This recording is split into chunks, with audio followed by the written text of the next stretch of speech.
कांग्रेस के राष्ट्रीय अध्यक्ष मल्लिकार्जुन खड़गे ने कहा कि यह बहुत ही महत्वपूर्ण चुनाव है। यह एक बहुत बड़ी लड़ाई है। अन्याय के विरुद्ध हमें लड़ना है। जो लोग रेत माफिया, भू माफिया, शराब माफिया हैं, उनके हाथ में आज हैदराबाद और पूरा तेलंगाना है। इसके साथ ही उन्होंने कहा कि शनिवार को राजस्थान का चुनाव होगा, उसमें हम जीत रहे हैं। छत्तीसगढ़, मध्य प्रदेश और तेलंगाना में हम जीत रहे हैं, क्योंकि लोगों में जोश है, नौजवानों में जोश है। ये झूठ बोलने वाले लोगों को आप भगा दीजिए।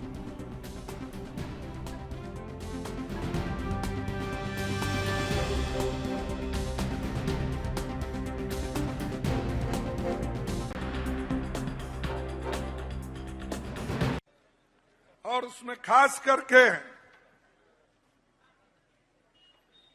कल जो राजस्थान का इलेक्शन हो गया, उसमें हम जीत रहे हैं।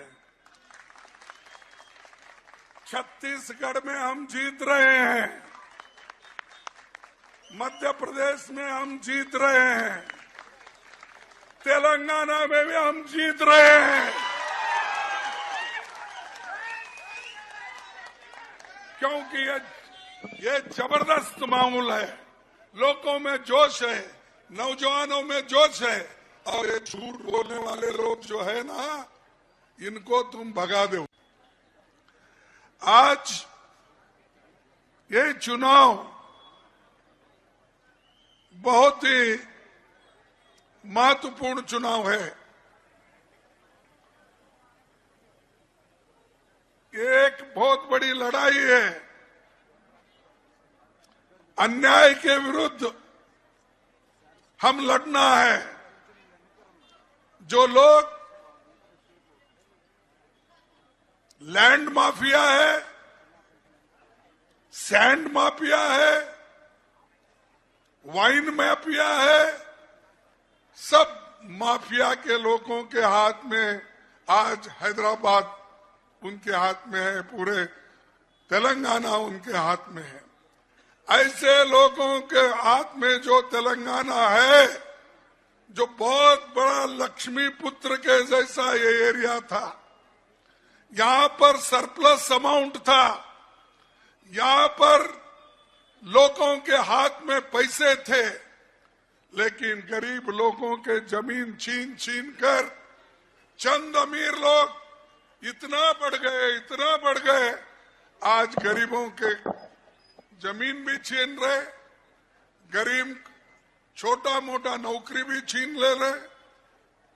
अब सिर्फ लोगों को कुछ नहीं बचा यहाँ पर, सिवाय कि किसी के पास एक कॉन्ट्रैक्ट लेबर करना या डेली वेजेस काम करना।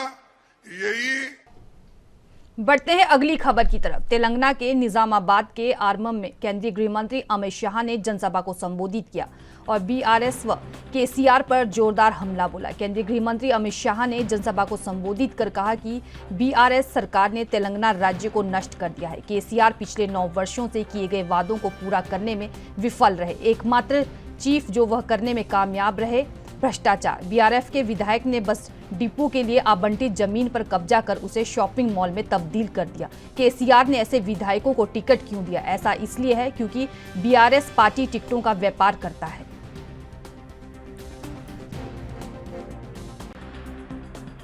88 में हुआ था, मगर इसका बस डिपो आज भी नहीं बना। और यहां के विधायक बस डिपो के लिए एलोटेड भूमि को कब्जा कर वहां शॉपिंग सेंटर बना दिए। अब भाई शॉपिंग सेंटर में बस खड़ी रह सकती है क्या? रह सकती है क्या? मैं केसीआर को पूछना चाहता हूं, अगर विधायक ने शॉपिंग सेंटर बस स्टेशन की जगह पे बना दिया तो आपने टिकट क्यों दिया? अरे भाई, क्या आप समझ नहीं रहे हो? टिकट का भी वहां डीलिंग होता है, डीलिंग होता है। भाई और बहनों, भारतीय जनता पार्टी में नरेंद्र मोदी जी ने तय किया है कि हम नेशनल टर्मरिक बोर्ड बनाएंगे हल्दी के किसानों के लिए, जिससे हल्दी के किसानों को अच्छे दाम भी मिलेंगे, वैल्यू चेन बनेगी, एक्सपोर्ट भी होगा और हल्दी से दवाइयां बनने का बढ़ोतरी के लिए रिसर्च भी हम चालू कराएंगे।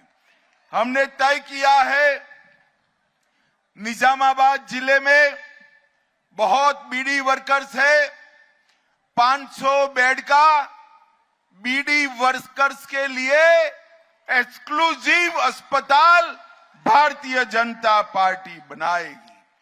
हमारे उत्तर तेलंगाना से लाखों लोग गल्फ कंट्रीज में और दुनिया भर में जाते हैं।